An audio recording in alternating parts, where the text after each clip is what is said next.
అందరికీ నమస్కారం. శుభోదయం. ప్రాచీన జీవనశైలి దినచర్యలో స్నానం చాలా ముఖ్యం. చాలా మందికి రసాయనాలు ఏమి లేకుండా నేను చాలా శరీరం చాలా శుభ్రంగా చేసుకోవాలనుకుంటారు, కానీ తప్పదు, మనం ఇరుక్కుపోయాం కాబట్టి తప్పించుకోలేము. నా శుభ్రం ఏదో వాడాల్సిన పరిస్థితిలో ఉన్నాం మనం, కాబట్టి అలా చేయాలంటే చేయలేము. మామూలుగా ఏంటంటే మనకి ఆమ్లాలు క్షారాలు అంటాం. ఆమ్లాలు అంటే ఇగానే కాలిపోతాయి. అలాగే మనకు సబ్బుల్లో ఏంటంటే సబ్బుతో ఎంత చేసినా సరే మొహంలో గ్లో ఉండదు. ఎందుకో తెలుసా అండి, అందులో క్షారాలు ఉంటాయి. క్షారాలు ఏం చేస్తాయి, మన సెల్స్ని పాడు చేస్తాయి. చేయడం వల్ల మనం ఎంత శుభ్రంగా ఎంత మంచి సబ్బుతో స్నానం చేసినా ఆ ఫేస్లో ఆ నిగారింపు ఉండదు, ఆ చర్మం నిగారింపు ఉండదు అన్నమాట. అందుకే డల్గా ఉంటాయి ఎప్పుడు, స్కిన్ డల్గా డెడ్ స్కిన్లా ఉంటుంది ఎప్పుడు ఎంత చేసినా సరే. ఎందుకంటే ఈ ఆమ్లాలు క్షారాలు ఉండడం వల్ల సబ్బుల్లో. అందుకని ఏంటి ఇది అలా కాకుండా సహజంగా స్నానం చేయడం వల్ల ఏంటంటే మనకి డెడ్ సెల్స్ పోయి మంచి సెల్స్ ఉండాలన్నమాట. ఉన్నప్పుడు స్కిన్ గ్లోగా ఉంటుంది. అలా ఉండే పద్ధతిలో మనకి స్నానం పూర్వం నుంచి చాలా రకాల స్నానాలు ఉన్నాయి. అందులో సోమిత చెక్కతో స్నానం. మామూలుగా పూర్వం సోముడు రాగం అనేవారు. సోముడు రాగం అంటే ఏంటంటున్నారు, స్కిన్ చిన్న పొక్కులు వచ్చేసి ఉంటే ఈ సోమి చెక్క నీళ్ళతో స్నానం చేస్తే పోయి అనమాట. అలా స్కిన్ డిసీలు వాడతారు. మామూలుగా ఏంటంటే స్నానం సోమి చెక్కతో స్నానం ఎలా అనుకున్నారు, ఇగో ఈ 2 చెక్కలు మనకి ఒక రోజు స్నానం సరిపోతాయి. ఇవి 2 ముక్కలు మనకు ఒక రోజు స్నానం చేయడానికి సరిపోతాయి. చాలా శుభ్రంగా మన చర్మాన్ని చాలా శుభ్రంగా ఉంచుకోగలం ఈ 2 ముక్కలతోటి. స్కిన్ మంచి నిగారింపు వస్తుంది. నల్లగా ఉన్నా సరే మనకి మొహంలో గ్లో ఉండాలి, స్కిన్లో గ్లో ఉండాలి, ఆ నిగారింపు ఉండాలి. ఉన్నప్పుడు చాలా అందంగా ఉంటాం చూడడానికి. ఆ నిగారింపు తీసుకొస్తామండి ఈ 2 ముక్కలు. ఏం చేస్తారు తెలిసింది, స్నానం ఏం లేదు, 1 లీటర్ నీళ్ళు తీసుకుని ఆ నీళ్ళలో రాత్రి 200 వేసేస్తారు. వేసేసి రాత్రి అంతా ఉంచుతారు. పొద్దునకి నీళ్ళు ఇలా అయిపోతాయి.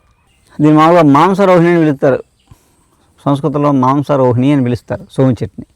ఎందుకంటే ఆ నీళ్ళలో వేసాం కదా, ఈ రంగులకు వచ్చేస్తాయి. మాంసం కడిగిన నీళ్ళలా ఉంటుందని మాంసరోహిణి అని పిలుస్తారు.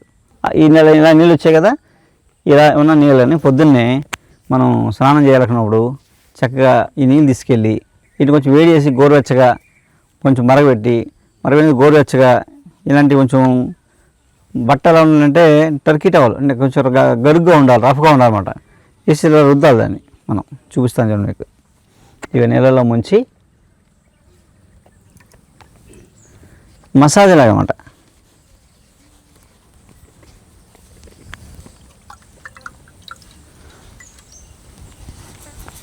ఇలా మసాజ్ లాగా చర్మం అంతా అలా మసాజ్ ఇలా చేసుకుని స్నానం చేస్తాం అనుకోండి, శుభ్రంగా క్లీన్ అయిపోతుంది అన్నమాట.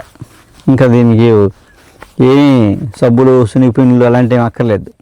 2 చర్మం చాలా అందంగా కాంతివంతంగా మంచి హెల్దీగా ఉంటుంది అన్నమాట. చురుగ్గా ఉంటుంది చర్మం. చురుగ్గా ఉంటే మనం మైండ్ యాక్టివ్గా ఉంటుంది అన్నమాట. చర్మం టైట్ అయింది అనుకోండి, మన మైండ్ పనిచేయదు.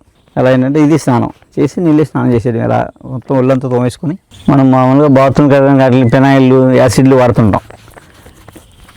ఓకే, అలాగే మనం అలాంటి రసాయనాలతో మనం సబ్బులు చేసుకుంటున్నాం. మనకేంటంటే సహజంగా ఇలా స్నానం చేయొచ్చు. 2 మనకి ఇంక బాత్రూంలో వాసన కూడా రావు దీనివల్ల. చేసుకుని నీళ్ళు స్నానం చేస్తే స్నానం అయిపోతుంది. శుభ్రంగా చాలా శుభ్రంగా అవుతుంది.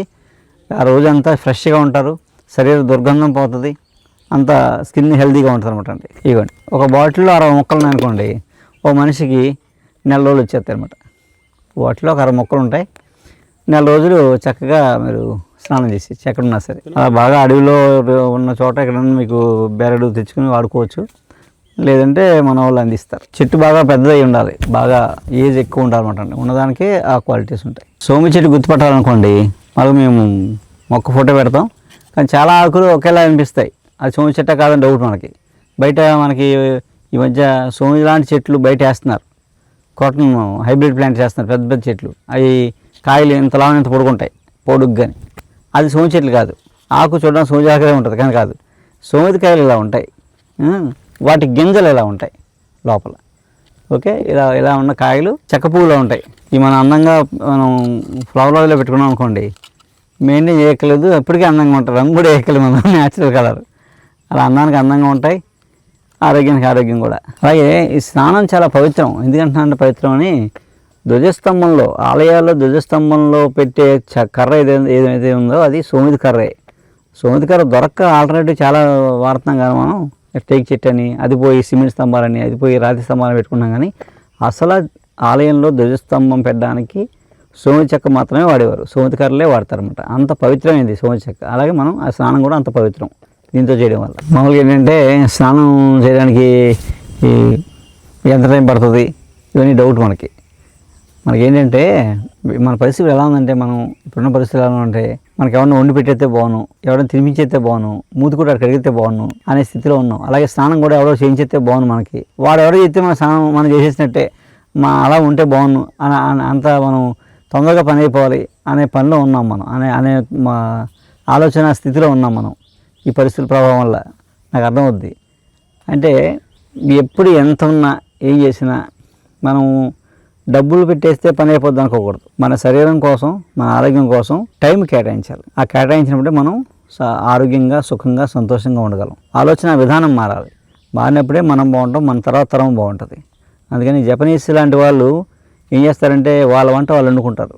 వాళ్ళు ఏదైనా చేసుకునే వాళ్ళ వస్తువులు వాళ్ళే తయారు చేసుకుంటారు. అందుకేంటంటే వాళ్ళు కొంచెం హెల్తీగా ఉంటారు, మనకన్నా ఎక్కువ హెల్తీగా ఉంటారు. పూర్వం మనం ఉండేవాళ్ళం ఏదో పాశ్చాత్య దేశాల పరిపాలన, ఏదో మధ్యలో వచ్చిన జాడ్యాలు ఇవన్నీ.